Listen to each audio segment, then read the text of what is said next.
It's Monday, 9 December. Welcome to the PDB Afternoon Bulletin.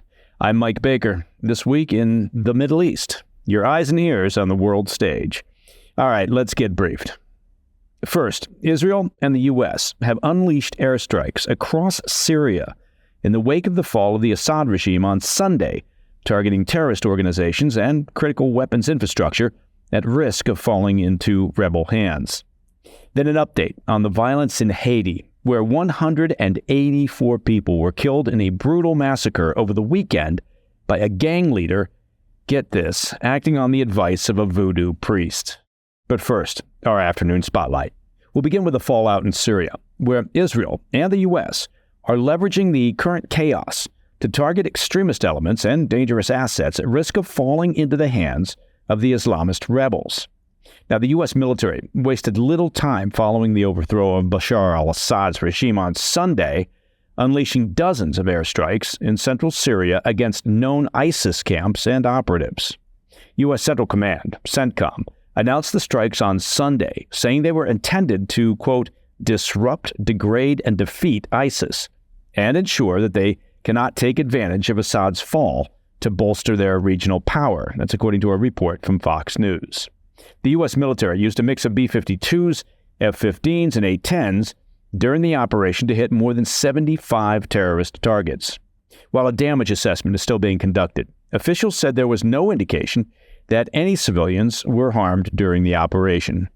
The commander of CENTCOM issued a stern warning to extremist elements currently operating in Syria, saying, quote, "There should be no doubt we will not allow ISIS to reconstitute and take advantage of the current situation in Syria. All organizations in Syria should know that we will hold them accountable if they partner with or support ISIS in any way," end quote.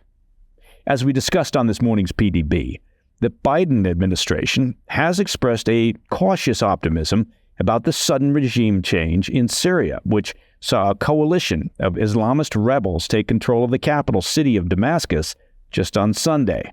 UN Secretary of State Antony Blinken declared that Syrians, quote, finally have reason for hope. He said the U.S. will support a, quote, inclusive transition of power to an, quote, accountable government.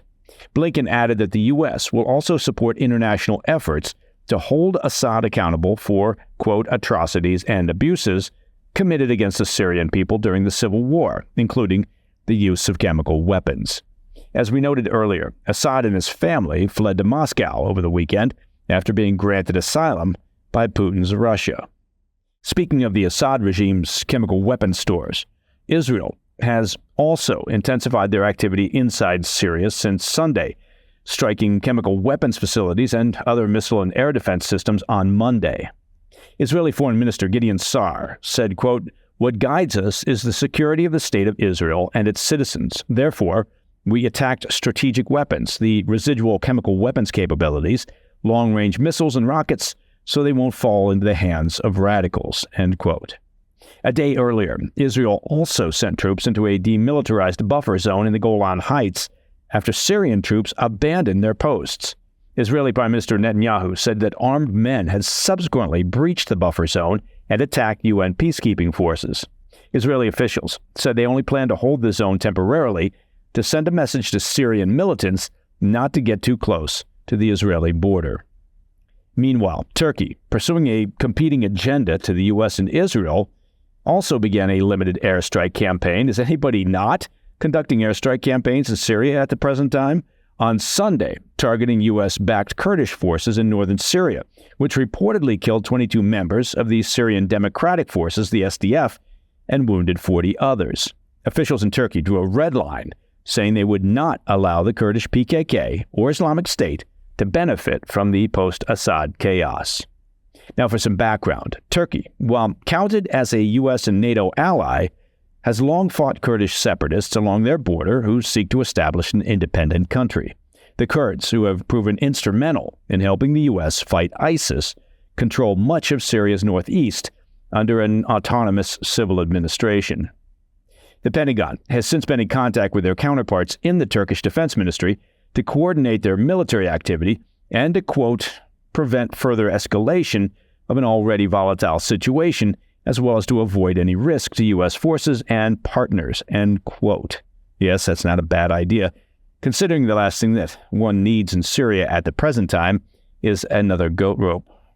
All right, next, an update on the violence in Haiti, where 184 people were killed in a brutal massacre over the weekend by a gang leader acting on the advice of a voodoo priest.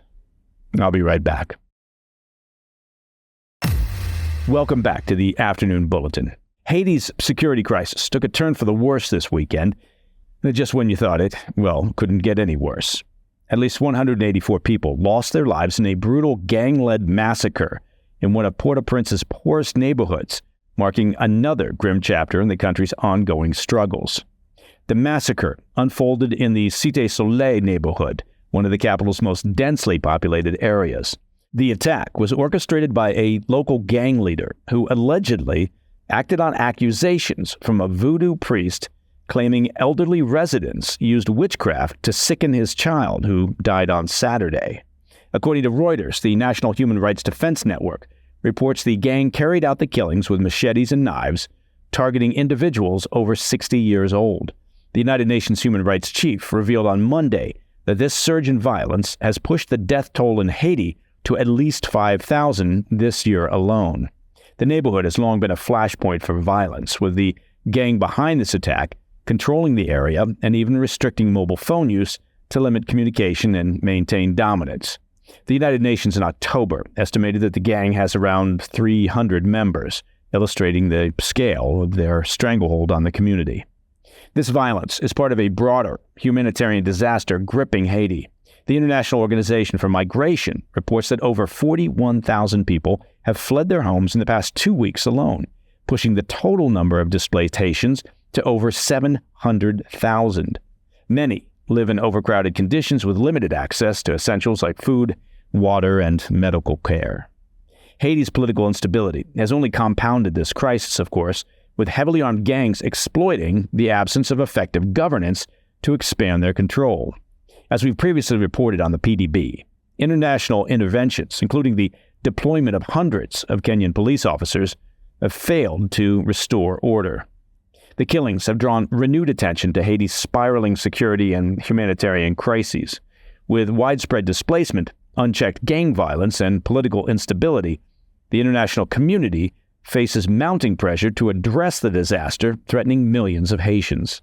And that, my friends, is the PDB Afternoon Bulletin for Monday, 9 December. Now, if you have any questions or comments, please, here's what I'd like you to do. Reach out to me at pdb@thefirsttv.com.